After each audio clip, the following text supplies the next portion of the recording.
Om Shanti, everyone. Welcome to The Next Normal. I'm your host, Sister Jenna. We're very happy to be live streaming from the Brahma Kumaris Meditation Museum. Nowadays, we need more upliftment and positivity like never before.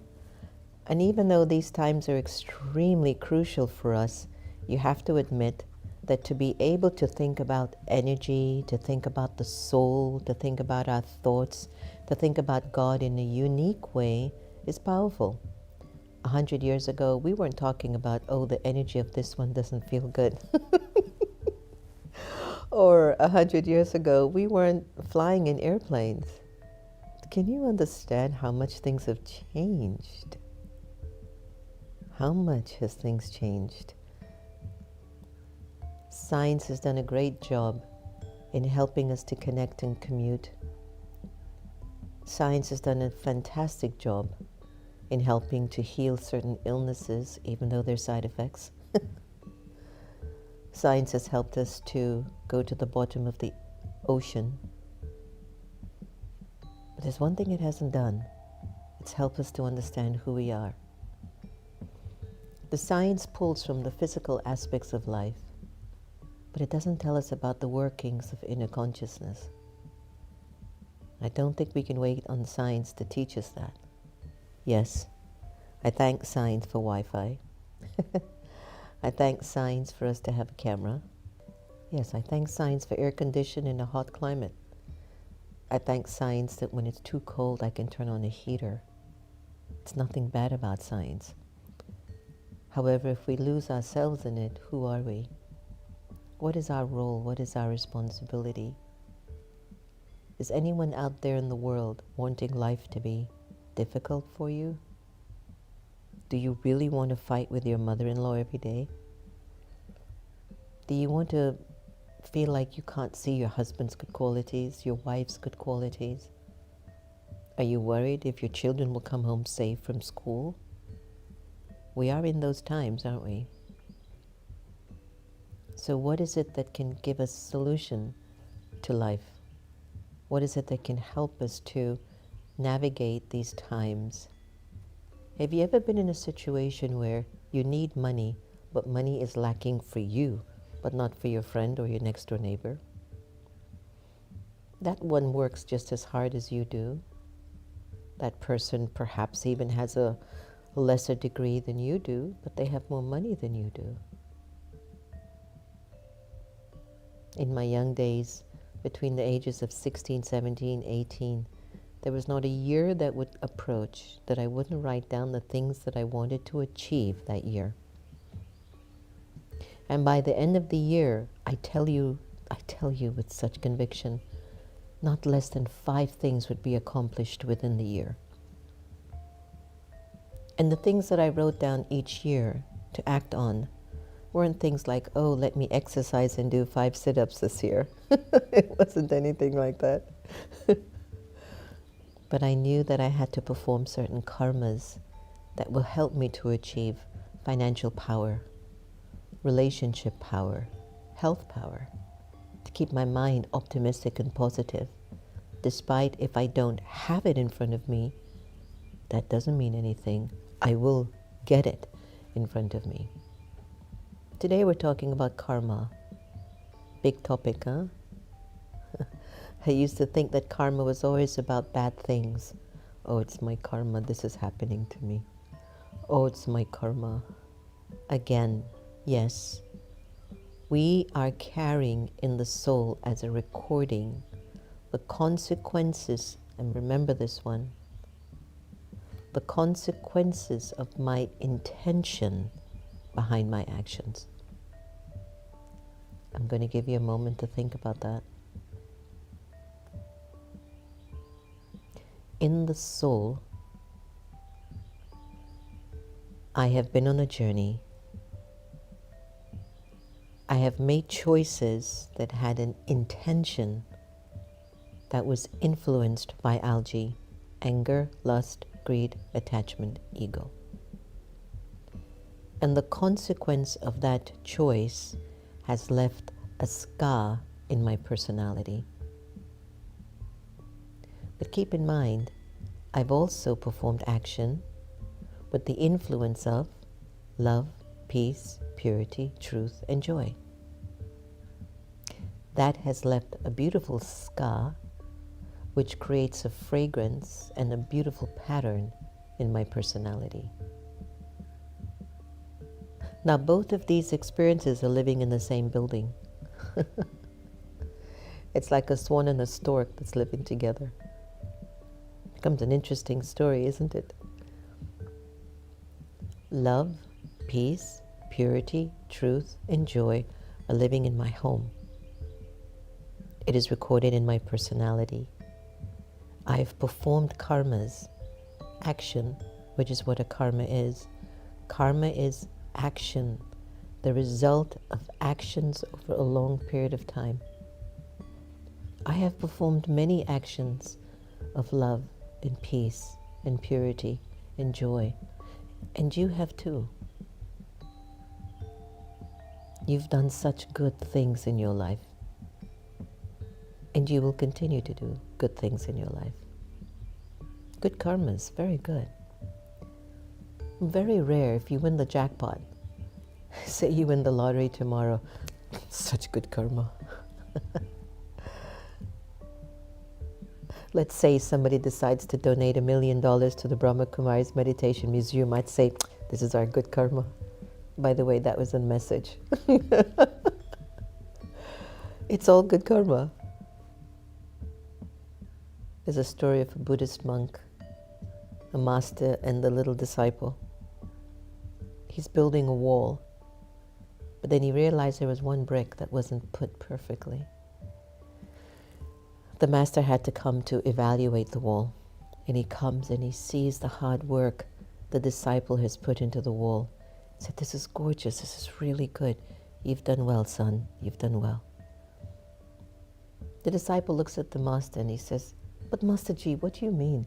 Look at that brick. Look, I messed up the whole wall. The whole wall is ruined now, but this brick is out. Look at what I did with that last brick. The master looked at the disciple and says, what do you mean? 99 of your bricks are perfect. Why are you focusing on the one? We do this all the time. We focus on our negative karma and forget how much positive karma is recorded in the soul. In the teachings of Raj Yoga meditation, you learn there is positive karma, negative karma, and neutral karma. In this age, between the end of an old world and the beginning of a new world, you have a great opportunity to create a lot of good karma. You give without expectation. You smile not because you have to. You cook for the family not because they're demanding you to cook. Look, if I don't cook, I'm not going to eat, so let me cook. Oh, there are 10 people in the family? All right, I'll just put 4 more cups of rice instead of 1. You have to cook to take care of yourself, right? What is the attitude? What is the intention? What is the motive? You might be at a job that you're not very happy with. You sit at the desk every day, you're like, oh, I hate this job. You're creating negative karma. Why? Your intention and your motivation isn't of good feelings, good wishes. But here's the irony. You have to be at that job for now. So why don't you just make it the best that you can? Why don't you leave a fragrance wherever you choose to go? You do the best that you can where you are. Sometimes when I travel, I stay in hotels if there isn't a center. And even when I leave the hotel room, knowing that there will be a housekeeper that will come in and clean the room, I don't leave the room messy for her because I know how hard she's working. We were in Peace Village just a few weeks ago.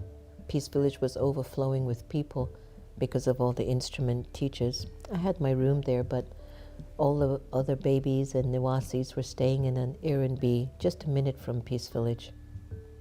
I decided to stay with them. And when we left, the house was cleaner than the way we entered into that house. that even the people who rented the Airbnb said, "Thank you so much for leaving our place so clean."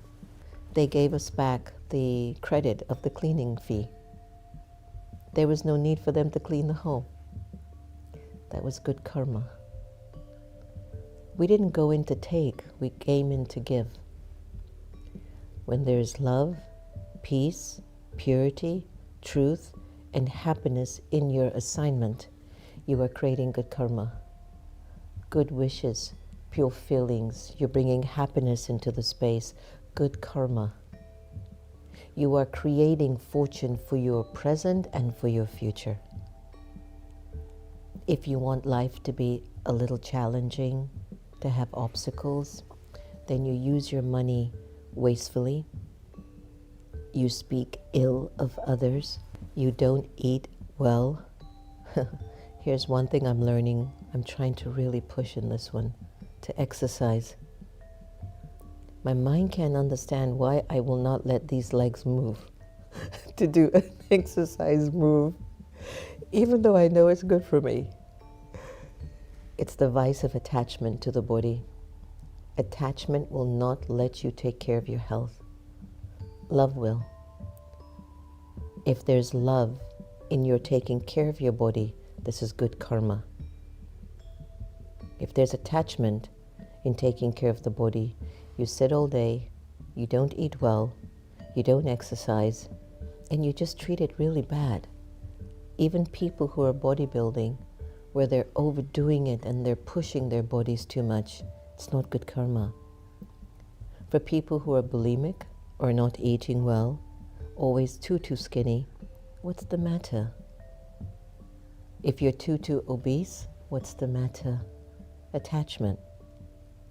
Turn it around. Give love to your body. You'll maintain it well. Now, the only reason why it becomes difficult, something in the past, is kind of pulling you back. No, you don't deserve to be good. It's the negative karma. You're focusing on that one brick. I could go on and on about karma, and I've been asked to do a series on karma. So I'll let you know about how we can delve deep into this universal law that can liberate us from challenges in our lives. But in essence, it is essential that you focus on your good deeds. It is essential that you check your intentions behind your choices. Ask yourself time and time again, why am I doing this? Why am I thinking this? What does love want of me here? You'll always perform good deeds. You'll be discerning to recognize what is needed for you at this time. Karma will liberate you, or it can put you in a cage. The choice is yours. Let's take a few moments of meditation and take a deep breath in. And this is positive karma. I'm working on taking care of my mind. Let's go inside. Om Shanti. Good wishes and pure feelings.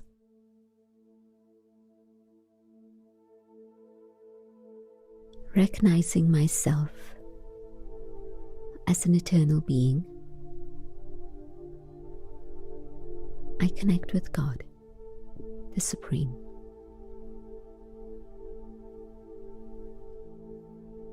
And with these thoughts of eternal truth,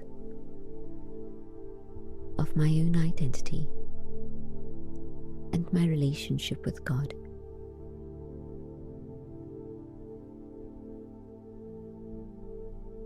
there are good feelings, pure feelings that I awaken.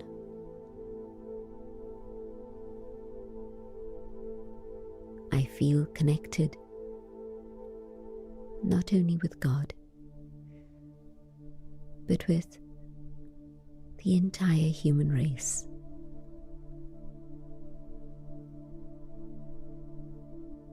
All the people of this world are my family.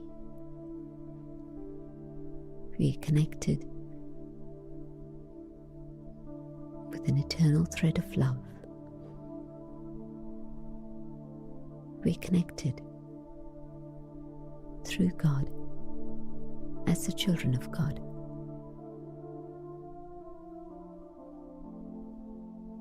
And in my heart emerge feelings of love and benevolence. What is it that I wish for my family? The pure desire awakens that each and every soul should feel God's light and God's love.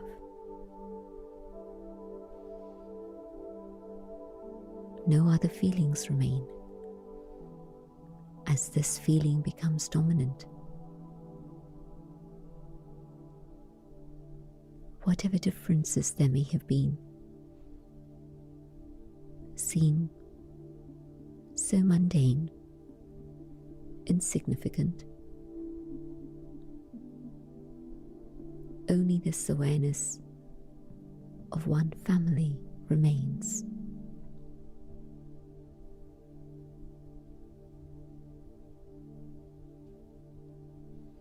There are nothing but pure feelings and good wishes for each and every human soul.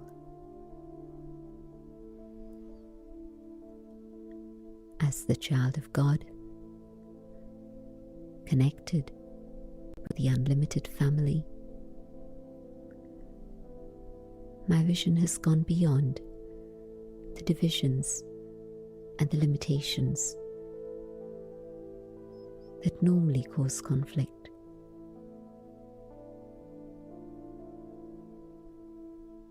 My and mine have finished, and I am eternal, and that which is mine is also eternal. The limited things dissolve, and my vision is unlimited.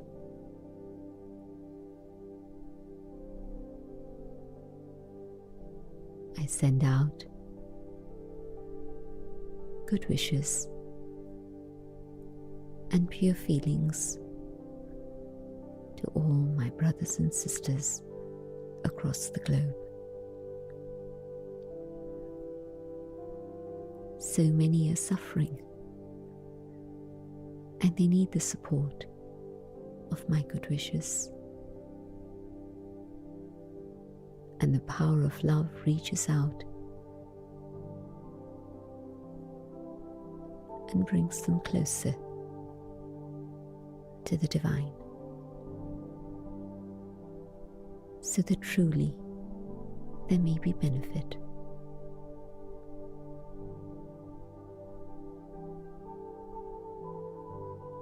Om Shanti.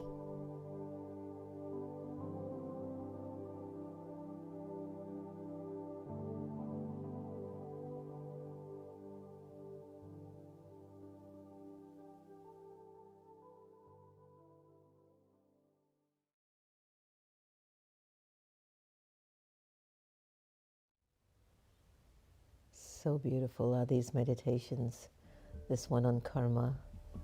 We've had such a beautiful conversation on it. We'll continue. I promise we'll do a series. Santosh, does chat have any information on what karma philosophy is? Karma is a concept found in various spiritual traditions, and in Hinduism, Buddhism, Jainism, Sikhism, it refers to the principle of cause and effect. What you think, the intention of your thinking and doing, gives you an effect. Cause and effect, karma operates on the law of cause and effect. Every action generates a force of energy that returns to the individual in a similar manner. Good deeds bring positive outcomes, negative deeds, negative outcomes. Acha, moral law. It's often seen as the moral law of governing human behavior. It's a cycle of rebirth.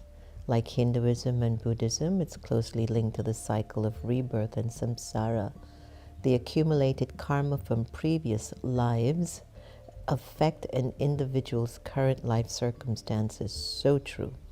Personal responsibility emphasizes on it suggests that individuals have control over their destiny through their karma, encouraging mindfulness and ethical behavior.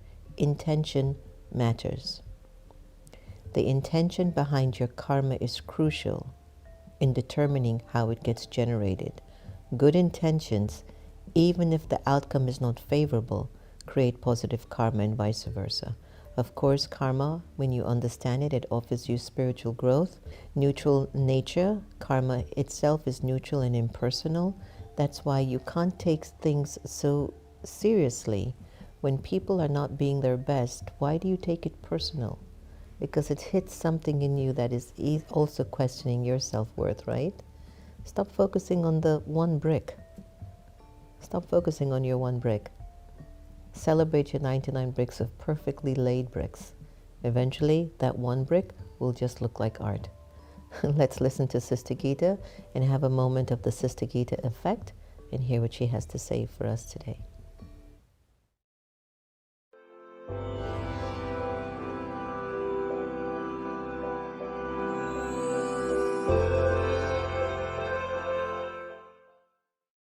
Use laughter as an antidote to stress. When you laugh, you tend to throw away some of your remorseful and unhappy memories. Laughter acts as an antidote to many hidden and suppressed negative feelings, conflicts, insecurities, etc. In the book Will to Be Well, The Real Alternative Medicine, Neville Hodgkinson, who is a friend of mine, described the story of Norman Cousins, who suffered from a very serious illness, spondylosis, ankylosing spondylitis, which affects vertebral column. This is an extreme type of rheumatoid arthritis. Here is the way in which Cousins used laughter as medicine. With his adrenal gland exhausted after an intensively frustrating and demanding visit to the Soviet Union, as chairman of the American delegation considering problems of cultural exchange, Cousins was immobilized by an illness in which the connective tissue, collagen in many parts of his body, began to become unstuck. At the low point of his illness, Cousins' jaws were almost locked. He had difficulty in moving his limbs and even turning over in bed. One specialist declared he had only one chance in 500 of making a full recovery.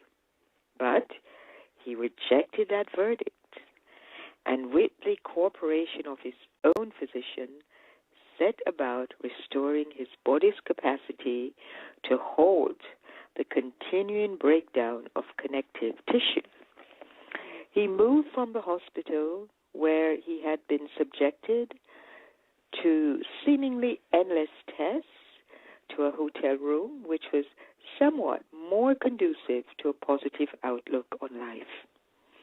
He stopped taking the painkillers and other drugs prescribed at the hospital and put in its place a systematic program for making himself laugh. Old Marx Brothers films, candid cameras, recordings, and books. He also received large blood infusions of vitamin C. Laughter helped Cousins to recover completely. As this example implies, laughter can have therapeutic effects. Whenever appropriate, do laugh.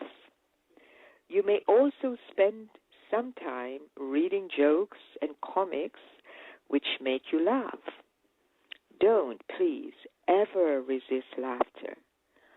Don't think that if you burst out with big laughter, others will consider you childish. No.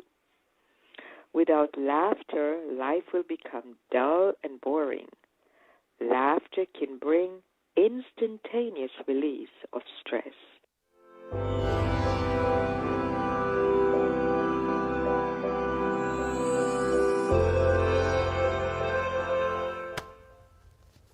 That's our beautiful Sister Gita effect. No one who walked away from her did not feel something special. There was always something about, especially through her eyes, we always felt there was something mystical. Why? Because she lived in God's love, and that's why we felt so much from her. So laughter helps you to cure all that negative karma. There's a saying, there's no nourishment quite like the nourishment of happiness. Good wishes, pure feelings will also help you to settle any karmic debt you're having with yourself and with anyone else out there. So let's take a look at what the Avyak signals are today.